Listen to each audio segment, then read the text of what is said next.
माँ ने कितने नाजों से मुझे पाला है और यहाँ मुझे ये सब करना पड़ रहा है। पूजा जैसे तैसे खाना बनाती है और सभी को खिलाती है। अब ये सिलसिला हमेशा का हो जाता है और दिन बीतने लगते हैं और पूजा की परेशानियां बढ़ने लगती हैं और गर्मी अपना जोर पकड़ लेती है। गर्मी है भगवान, इतनी गर्मी लग रही है कि क्या कहूँ, ऊपर से ठंडा पानी भी नहीं है। सच में मम्मी जी, जब से गर्मी बढ़ी है तब से तो किचन में जाने का मन तक नहीं करता। ऐसा लगता है कि किचन में खाना बनाने से ज्यादा अच्छा तो भूखे रहना है। हाँ माँ, अब तो बहुत गर्मी लगती है। भगवान करे स्कूल की छुट्टियाँ आगे बढ़ा दी जाए, स्कूल खुले ही ना। सच में गर्मी इतनी ज्यादा बढ़ गई कि किचन में 2 मिनट खड़े रहना भी किसी जंग जीतने जैसा महसूस होता है। इतनी गर्मी में बच्चे स्कूल कैसे जाएंगे। हाँ बहुओं, लेकिन फिर भी तुम दोनों सब कुछ सहने के साथ पूरे घर के लिए इतना टेस्टी खाना बनाती हो, वो भी बिना किसी शिकायत के। सच में मेरी दोनों बहुएं एक से बढ़कर एक हैं। इस तरह कौशल्या, देवरानी, जेठानी दोनों की तारीफ करती हैं और अब गर्मी बढ़ने के साथ साथ धीरे धीरे पूजा की तकलीफें अचानक कम होने लगती हैं। पूजा, तुम तो आज देर से उठी थी, तो फिर तुमने इतना जल्दी खाना कैसे बना लिया? अरे वो दरअसल गर्मी इतनी ज्यादा थी कि मैंने कल रात को ही सब्जी काट कर रख ली थी। वैसे बहू, हम लोग पंखे में बैठे हैं, फिर भी हमें इतनी गर्मी लग रही है। तूने बिना पंखे के किचन में खाना बनाया, लेकिन तेरे सर पर पसीने की एक बूंद भी नहीं। ऐसा कैसे हो सकता है? मम्मी जी, जैसे एक भिखारी को भूखा रहने की आदत हो जाती है, ठीक उसी तरह अब मुझे किचन की गर्मी सहने की आदत हो गई है। आप लोग ये सब छोड़िए, खाना खाइए। इतना कहकर पूजा सभी को नाश्ता करवाती है और फिर दोपहर में। क्या हुआ बहू, अभी तक तू बैठी है? दोपहर का खाना बनाने की जिम्मेदारी तो तेरी है ना, जा खाना बना।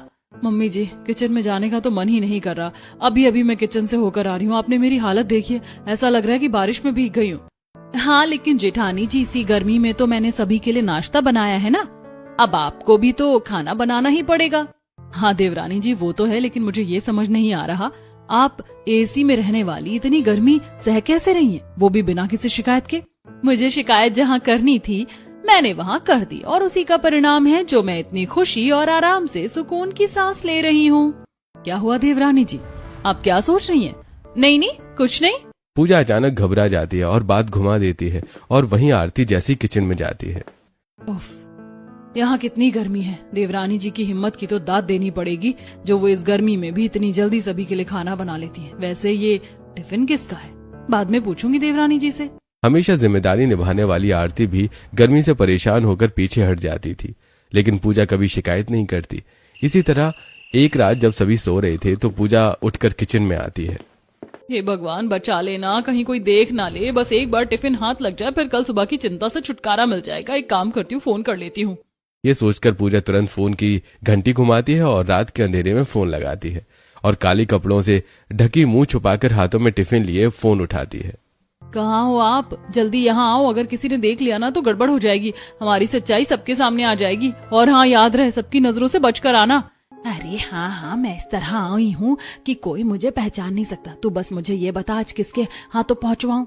रात काफी हो गई है, आज आप खुद आ जाइए। इतना कहकर पूजा फोन रखती है और घर के पीछे वाले दरवाजे पर जाकर उस औरत से मिलती है। अरे आप कौन हैं? अरे पगली, मैं हूँ तेरी माँ। देखा, कहा था ना, मैं ऐसे चुप कर आई हूँ कि कोई मुझे पहचान नहीं सकता, यहाँ तक कि तू भी नहीं। इतना कहकर शर्मिला अपने मुंह पर से कपड़ा हटाती और दोनों ठहाके लगाना शुरू कर देती हैं। माँ, आपको तो मैं नहीं पहचान पाई। सच में आप अगले जन्म में पक्का कोई डाकू थी। मैं अगले जन्म में डाकू नहीं, बल्कि इस जन्म में तेरे प्यार के पीछे पागल हूँ, जो इतनी रात को तुझे टिफिन देने आई हूँ। माँ, पता है, जेठानी जी को लगता है कि उनकी देवरानी बिना शिकायत के नाश्ता बनाती है, लेकिन उन्हें क्या पता, उनकी देवरानी तो मायके से छुपाकर टिफिन मंगवाती है। हाँ, वो भी 1-2 दिन से नहीं, बल्कि तब से जब तूने मुझे कॉल किया था उस दिन और कहा था कि माँ, मुझे यहाँ नहीं रहा जाएगा। सुबह शाम की किचन और रसोई में बिना पंखे के खाना बनाना, ये सब मेरे बस की बात नहीं है। देख बेटी, मुझे पहले पता होता कि तुझे इतनी परेशानियों का सामना करना पड़ेगा तो मैं तेरी शादी कतई ना करवाती, लेकिन अब क्या कर सकते, शादी हो गई है, दूसरा कोई ऑप्शन नहीं है। वही तो माँ, कैसे मायके में आप मेरे हिस्से का सारा काम कर देती थी और मेरे स्कूल का टिफिन भी बना देती थी, लेकिन यहाँ कैसे? हाँ, आइडिया, टिफिन। क्यों ना मैं कभी कभी जब बहुत ज्यादा गर्मी हो तो यहाँ से टिफिन बनाकर भेज दूं, तो अगली सुबह नाश्ते में सबको वही खिला देना। क्या सच में ऐसा हो सकता है? ये आइडिया तो अच्छा है, लेकिन अगर किसी ने देख लिया तो? चिंता मत कर, जब तक तेरी माँ जिंदा है तब तक तुझ पर एक खरोच नहीं आने देगी। अब देख मैं कैसे अपनी चाल चलती हूँ। इतना कहकर शर्मिला फोन कट कर देती है और उस दिन से लेकर आज तक हमेशा छुपकर कभी बच्चों के हाथों तो कभी खुद पूजा को टिफिन पहुंचाना शुरू कर देती है। हाँ, और मैं हमेशा आपके ही दिए हुए टिफिन को गर्म करके नाश्ते में सभी को खिला देती हूँ और गर्मी से छुटकारा पा जाती हूँ। हाँ, अब खुद ये चीज सबको मत बता देना वरना कोई देख लेगा। शर्मिला की बात सुनकर पूजा टिफिन लेकर किचन में दोबारा वापस आ जाती है और इसी तरह फिर अगले दिन कुछ मेहमान घर आते हैं। अरे आप आइए आइए बैठिए, बड़ी बहू अपनी बुआ के लिए कुछ टेस्टी सा बनाकर ला। हाँ हाँ, क्यों नहीं माँ जी, मैं अभी बुआ के लिए टेस्टी और ठंडा आमरस बनाकर लाती हूँ। अरे नहीं नहीं, बड़ी बहू तेरे हाथ का नहीं, मैं तो अब तेरी देवरानी छोटी बहू के हाथ का खाना खाऊंगी। शादी में भी नहीं आ पाई थी, लेकिन अब अपनी बहू से मिलूंगी और उसी के हाथों का खाना खाऊंगी। अरे वाह, फिर तो ये भी बहुत अच्छी बात है, हमारी छोटी बहू भी बहुत टेस्टी खाना बनाती है। जा बड़ी बहू, अपनी देवरानी को लेकर आ। कौशल्या की बात सुनकर आरती पूजा को बुलाकर लाती है। नमस्ते नमस्ते बुआ, मुझे जेठानी जी ने बताया था आपके बारे में। हाँ हाँ नमस्ते, वैसे दिखने में तो तू बड़ी सुंदर है। चल अब जल्दी से अपने हाथों का चटाकेदार खाना भी हमें खिला। रूबी की बात सुनते ही पूजा के पैरों तले जमीन खिसक जाती है। हे भगवान, मम्मी का भेजा हुआ टिफिन तो मैं सुबह सबको खिला चुकी हूँ, मुझे दोबारा खाना बनाना पड़ेगा। क्या हुआ बहू, कहाँ खो गई? नहीं नहीं, कहीं भी तो नहीं, मैं अभी आपके लिए कुछ अच्छा सा बना कर लाती हूँ, बस अभी 2 मिनट में। पूजा कमरे में जाती है और अपनी माँ को फोन लगाती है। माँ, बहुत बड़ी प्रॉब्लम हो गई है, अब जल्दी से मुझे आकर टिफिन दे दो। मेरे घर पर मेहमान आ गए हैं और सभी को मेरे हाथ का खाना खाना है। आपको तो पता है मुझे गर्मी सहन नहीं होती। प्लीज माँ आ जाओ जल्दी। लेकिन किसी ने देख लिया तो मुसीबतों का पहाड़ टूट पड़ेगा। रात को तो मैं चुप कर आ जाती हूँ, सुबह कैसे आऊँ? माँ देखो, ऐसा कुछ भी नहीं होगा, प्लीज आप आ जाओ, मेरी माँ हो ना आप। अब आप मेरा साथ नहीं दोगी तो और कौन देगा? इमोशनल बातें सुनकर शर्मिला खुद को रोक नहीं पाती और टिफिन पैक करके पूजा के ससुराल पहुंचती है। माँ, आपको कहीं और कोई रास्ता नहीं मिला था क्या, जो किचन की खिड़की पर आकर खड़ी हो गई हो आप? अरे तो और क्या करती, तेरे पीछे वाले दरवाजे पर कुछ औरतें खड़ी होकर बातें कर रही थी, इस वजह से मैंने सोचा किचन की खिड़की से ही दे दूं। अच्छा पकड़। इतना कहकर शर्मिला किचन की खिड़की से पूजा को टिफिन पकड़ाती है और वहां से चली जाती है। जब माँ को थोड़ा इमोशनल ब्लैकमेल करके काम हो सकता है तो फिर खुद क्यों करना? पहले ये मेरी मजबूरी थी, लेकिन अब मर्जी। खुद से बातें करते हुए पूजा टिफिन खोलकर सारा खाना प्लेट में सर्व करती है और ले जाकर रूबी को खिलाती है। वहीं दूसरी तरफ शर्मिला जब अपने घर पहुंचती है। अरे तुम बिना बताए इस तरह छुपकर कहाँ गई थी और ये काली चादर से अपना मुंह क्यों ढक रखा है? और कहाँ जाऊंगी, पूजा के ससुराल गई थी टिफिन पहुंचाने। क्या? मुझे तो लगा था कि ये सिर्फ 1-2 दिन की बात है, लेकिन अब रोज रोज ये करना सही नहीं है। सोच लो शर्मिला, इससे तुम्हारी बेटी और बड़ी मुसीबत में फंस सकती है। तो क्या करूं, अपनी बेटी को गर्मी में सड़ने दो, उसकी शादी हो गई है तो क्या हो गया, बेटी तो मेरी ही है ना। अगर मेरे थोड़े ज्यादा खाना बनाकर उसके ससुराल टिफिन पहुंचाने से उसकी मदद हो जाती है तो फिर इस बात में हर्ज ही क्या है? शर्मिला, इस तरह तुम पूजा का गलत काम में साथ देकर एक बड़ी मुसीबत की जड़ मजबूत कर रही हो। परिणाम बहुत बुरा होगा। जब हमारा आज हमें खुशी दे रहा है तो कल की चिंता करके आज को क्यों खराब करना? और वैसे भी मैंने अपनी बेटी को बड़े नाजों से पाला है, अब मैं उस पर आंच नहीं आने दे सकती। जान से बढ़कर है वो मेरे लिए।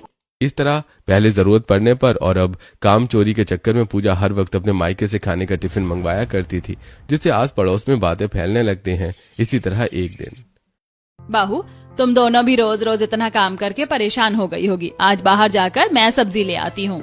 इतना कहकर कौशल्या बाहर सब्जी के ठेले पर पहुंचती है, जहां सभी औरतें पहले से ही सब्जी खरीद रही थी। हाँ, वो तो बिल्कुल सही कहा आपने। वैसे वो देखो, कौशल्या जी भी आ गई आज। अरे वाह कौशल्या जी, इतने दिनों बाद आप सब्जी लेने आई हैं, क्या बात है? दोनों बहुएं नहीं है क्या?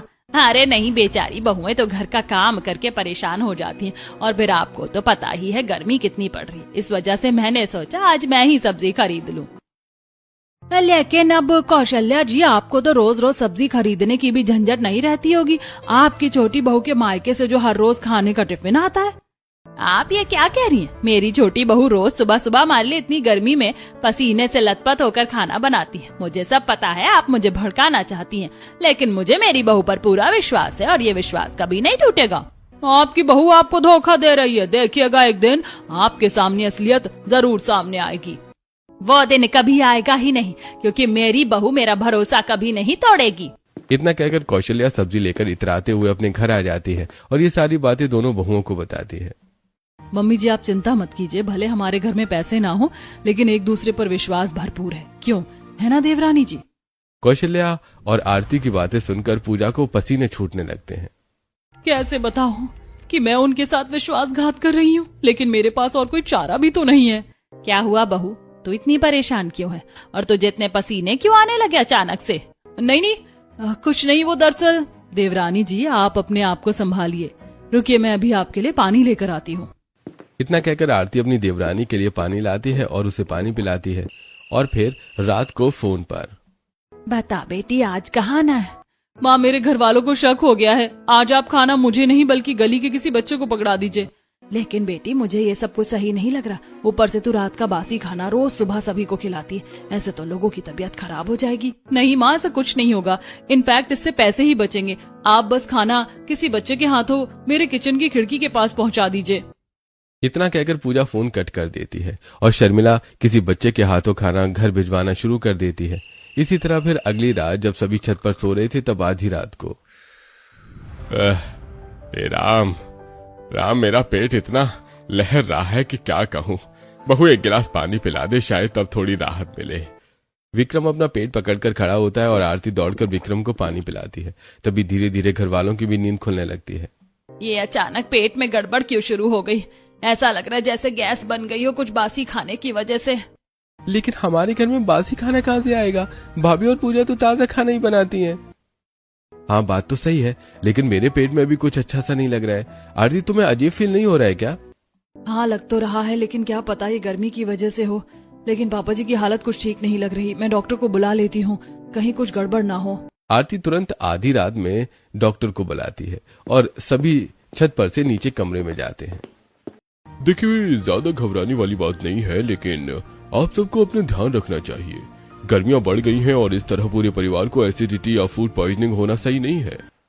तो डॉक्टर, हम सबको इस तरह अचानक ऐसा होना, इसके पीछे का कारण क्या है? गर्मी या फिर खाना? देखिए, अगर बासी खाना हुआ तो सिचुएशन क्रिटिकल हो सकती है, लेकिन अगर सिर्फ गर्मी है तो आप सबको बस ज्यादा पानी और अपने ध्यान रखने की जरूरत है। इतना कहकर डॉक्टर वहां से चले जाते हैं। अरे चलो, अब सब परेशान मत हो, घबराने की कोई बात नहीं है। हम लोग कहाँ बासी खाना खाते हैं, सब ताजा खाना ही तो खाते हैं। हम अभी यही सोच रहे थे, बस कल से पानी थोड़ा ज्यादा पिएंगे। इतना कहकर सभी अपने कमरे में जाकर सो जाते हैं, लेकिन घर की दोनों बहुएं परिवार की चिंता में डूब जाती हैं। एक तरफ घर की बड़ी बहू आरती, आखिरकार इस तरह मम्मी जी, पापा जी सभी के पेट में गड़बड़ एक साथ कैसे हो सकती है? इन सबके पीछे की वजह क्या है? मैं अपने मायके वालों को तो खो चुकी हूँ, लेकिन अब ससुराल पर आंच नहीं आने दूंगी। इसके पीछे की वजह पता लगा कर रहूंगी। ये सोचते सोचते आरती सो जाती है, तो वहीं दूसरी तरफ अंधेरे कमरे में पूजा इधर उधर से टहल रही होती है। हे भगवान, क्या मैं जो कर रही हूँ वो बहुत ज्यादा गलत है और सभी की तबीयत मेरी वजह से खराब हो रही है? लेकिन ऐसा कैसे हो सकता है? खाना बस बासी होता है, खराब थोड़ी ना। आखिरकार क्या करूँ, कुछ समझ नहीं आ रहा। पूजा कमरे में टहलते टहलते पूरा रात बिता देती है और फिर अगले दिन जब पूजा बर्तन धो रही थी और आरती किचन साफ कर रही थी तो, अरे देवरानी जी, ये नया नवेला टिफिन किसका है? हमारे घर में तो ऐसा टिफिन था ही नहीं। अच्छा, ये तो वो दरअसल। क्या हुआ देवरानी जी, आजकल आप छोटी छोटी बातों पर इतना घबरा क्यों जा रही हैं? और फिर टिफिन का नाम सुनकर आपके पसीने क्यों छूटने लगे? वो दरअसल वो पूजा इतना ही कह रही थी कि तभी किचन में एरोप्लेन उड़ाता हुआ मोंटू आता है। चाची चाची, आज नानी ने टिफिन नहीं भेजा जो हमेशा भिजवाती है। कैसा टिफिन मोंटू? वही मम्मी जो चाची के मायके से हमेशा आता है। वैसे चाची, अब आपको टिफिन लाना होगा ना, तो मुझे बताइएगा। मैं इस प्लेन में बैठकर जाऊंगा और आपके मायके से टिफिन लेकर आऊंगा। चुप, एकदम चुप। चाची, मैं तो बस। अरे बच्चे बिना मतलब कुछ भी बोलते हैं। मोंटू, जाओ अपना एयरप्लेन लेकर कहीं और खेलो। गर्मी की वजह से मैं तुम पर बिना मतलब का चिल्ला बैठी। जाओ जाओ खेलो बाहर। इतना कहकर पूजा मोंटू को किचन से भेज देती है और खुद कांपते हुए किचन साफ करने लगती है। वहीं आरती, आजकल कुछ सही नहीं लग रहा। कोई तो ऐसी बात है जो इस घर में छुपाई जा रही है। मुझे इस बात का पता लगाना ही पड़ेगा। ये सोचते सोचते आरती काम करने लगती है और फिर आधी रात में उठकर पूजा का पीछा करती है। उस दिन मोंटू के हाथ से टिफिन मंगवाकर तो बहुत बड़ी गलती कर दी मैंने। आज तो मैं खुद ही लूंगी। वैसे ऐसा क्यों लग रहा है मुझे कि कोई मेरा पीछा कर रहा है? ये सोचकर पूजा तुरंत पीछे घूमती है और आरती छुप जाती है। यहाँ तो कोई भी नहीं है, लगता है मेरा वहम होगा। इतना कहकर पूजा वापस चलने लगती है। थैंक गॉड बाल बाल बच गई। अगर किसी ने देख लिया होता तो बहुत बुरी तरह फंस जाती। आरती अपनी देवरानी का कदम से कदम मिलाकर पीछा करती है और घर के पीछे वाले दरवाजे पर पहुंचती है, जहां हो रही टिफिन की अदला बदली को देखकर उसके पैरों तले जमीन खिसक जाती है। ठीक है माँ, अब जाओ, मैं यहाँ सब संभाल लूंगी। लेकिन ध्यान रखना किसी को शक ना हो, आज मेरी बाई आंख बहुत फड़फड़ा रही है। इतना कहकर शर्मिला चली जाती है और पूजा टिफिन लेकर किचन में आती है और तुरंत उस टिफिन को खोलती है। टिफिन खोलते ही मसालों की खुशबू चारों तरफ फैल जाती है, लेकिन साथ में एक हल्की सी बदबू भी। बासी खाना होने के बावजूद इतनी ज्यादा खुशबू आ रही है कि क्या कहूँ, लेकिन ये मसालों की गंदी बदबू भी आ रही है। लगता है कुछ खाना खराब हो गया है। उसमें खाने की खुशबू आने वाला स्प्रे डाल देती हूँ, हमेशा की तरह। लोगों को क्या पता चलेगा। इतना कहकर पूजा मिलावट शुरू कर देती है और ये सब देखकर आरती का चेहरा सन्न पड़ जाता है। देवरानी जी ना सिर्फ हम सबको धोखा दे रही हैं, बल्कि हमारे स्वास्थ्य के साथ भी खिलवाड़ कर रही हैं। मैं ऐसा नहीं होने दूंगी, मुझे सच्चाई सबके सामने लानी ही पड़ेगी, लेकिन अभी नहीं, सही समय आने पर। ये सोचकर आरती वापस कांपते हुए पैरों से अपने कमरे में जाकर सो जाती है। फिर अगली सुबह जब सभी नाश्ता कर रहे थे, अरे ये सब्जी थोड़ी खट्टी नहीं लग रही? हाँ, और ये दाल भी कुछ अजीब स्वाद आ रही है, जैसे मानो खराब हो गई हो। अरे नहीं नहीं, इतना जल्दी खाना खराब कैसे हो सकता है? मैंने अभी ही तो बनाया है। शायद मैंने टमाटर डाला था, उसकी वजह से खट्टापन लग रहा होगा। ये वही खाना है जो देवरानी जी ने अपने मायके से टिफिन में भरकर मंगवाया था, और ये खराब खाना खाकर सबकी तबीयत मैं खराब नहीं होने दे सकती।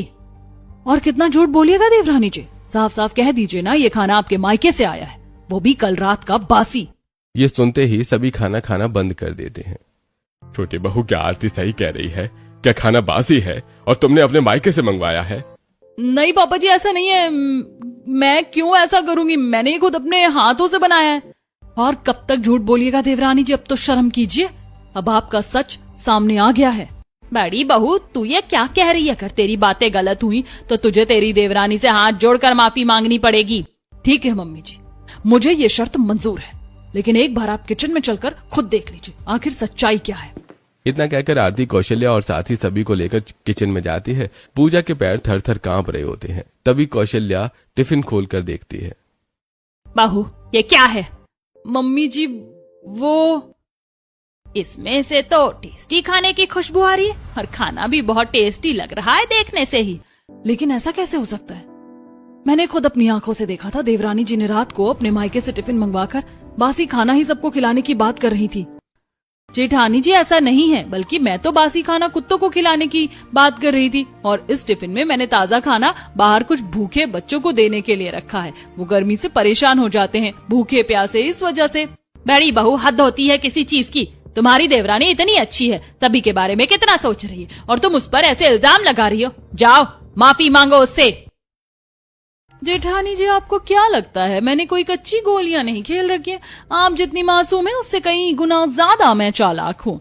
दरअसल कल को जब मैं किचन से वापस जा रही थी तब, अरे कान के झुमके किसके हैं? इसका मतलब आधी रात को कोई मेरा पीछा कर रहा था। पूजा तुरंत झुमके उठाती है। ये तो जेठानी जी के झुमके हैं, मतलब उन्हें मुझ पर शक हो गया है। अब वो जरूर कल सबके सामने मेरा पर्दाफाश करने की कोशिश करेंगी। ये पता चलते ही मैंने फिर बासी खाने की जगह ताजा खाना बनाकर रख दिया, वो भी इतने दिनों बाद, जिससे किसी को शक ना हो। इस तरह पूजा दोबारा अपनी जेठानी सहित सभी लोगों को उल्लू बनाती है और मासूम आरती अपनी देवरानी की चाल नहीं समझ पाती और उसे हाथ जोड़कर अपनी देवरानी से माफी मांगनी पड़ती है। और फिर लेकिन जो कल रात को मैंने देखा वो गलत नहीं हो सकता, वो मेरा वहम या सपना नहीं हो सकता। जरूर देवरानी जी ने कोई चाल चली है। अब मैं उनका पर्दाफाश करके रहूंगी। अब मैं उन्हें उन्हीं की भाषा में जवाब दूंगी। ये सोचकर आरती पहली बार अपना दिमाग लगाती है और एक धमाकेदार आइडिया सोचकर शाम को कुछ लेकर कमरे में जाती है, जहां सभी एक साथ बैठकर बातें कर रहे थे। क्या हुआ बेटा, इस महीने इतने कम पैसे क्यों? पता नहीं अचानक इतना मंदा क्यों चलने लगा है, न जाने क्या प्रॉब्लम है। मम्मी जी, मैं सोच रही थी कि क्यों ना हम सत्यनारायण भगवान की पूजा करवाएं घर में। आने वाली हर मुसीबत अपने आप टल जाएगी और देवर जी के साथ आकाश जी का भी काम चल पड़ेगा। क्या पता प्रमोशन हो जाए। हाँ बहू, शायद सही कह रही है। क्यों ना हम सत्यनारायण भगवान की पूजा करवा लें। और मम्मी जी, हम मेरे मायके वालों के साथ देवरानी जी के मायके वालों को भी बुला लेते। इतने दिन हो गए, पूरा परिवार कभी एक साथ मिला नहीं है। अरे ठीक है बहू, हम परसों ही सत्यनारायण भगवान जी की पूजा रखते हैं। और पूजा, तुम साथ ही आरती, तुम दोनों अपने मायके वालों को बुला लेना, साथ ही कुछ आसपास के लोगों को भी। इस तरह घर में सत्यनारायण भगवान की पूजा करवाने का फैसला लिया जाता है। दोनों बहुएं मिलकर तैयारी शुरू कर देती हैं। कोई बाजार से सामान लाता तो कोई घर की साफ सफाई करता। इसी तरह फिर पूजा के दिन। मैंने तो सोचा ही नहीं किचन का काम दे दिया गया है। अब मैं टिफिन कैसे एक्सचेंज करूंगी? एक काम करती हूँ, जाकर पूजा शुरू होने से पहले ही मायके से टिफिन खुद ले आती हूँ। इतना कहकर पूजा तुरंत किचन की खिड़की से कूदकर बाहर निकलती है और रिक्शा में बैठकर अपने मायके पहुंचती है। अरे बेटी तू यहाँ? हाँ माँ, अब जल्दी से मुझे टिफिन दो। और फिर आपको तो पता ही है ना, आज घर में पूजा है, कोई गड़बड़ नहीं होनी चाहिए, बहुत सारे लोग आने वाले हैं। हाँ हाँ ये ले जा टिफिन, लेकिन ध्यान रखना कोई गड़बड़ नहीं होनी चाहिए। मैं अभी शाम तक तैयार होकर आ जाऊंगी। शर्मिला की बात सुनकर पूजा टिफिन लेकर दोबारा रिक्शा में बैठकर फटाक से अपने ससुराल पहुंचने की कोशिश करती है। भैया जल्दी रिक्शा चलाइए ना, कछुए की तरह रेंग क्यों रहे हैं? अरे मैडम, ये रिक्शा है, एरोप्लेन नहीं है जो इसे हवा में उड़ा दूं। भैया देखिए, अगर आपने मुझे 5 मिनट के अंदर मेरे ससुराल पहुंचा दिया ना तो मैं आपको 500 रुपए दूंगी। अब आपको एरोप्लेन बनाना है या हेलीकॉप्टर, वो आपके ऊपर निर्भर करता है। पूजा की बात सुनते ही रिक्शा वाला तेजी से रिक्शा चलाता है और पूजा को उसके ससुराल छोड़ता है। घर में सभी मेहमान आ चुके थे। पूजा सबसे बचते बचाते किचन में जाती है और टिफिन की अदला बदली करने लगती है कि तभी अरे बहू, किचन का काम बाद में करना, पूजा शुरू होने वाली है, जल्दी तैयार होकर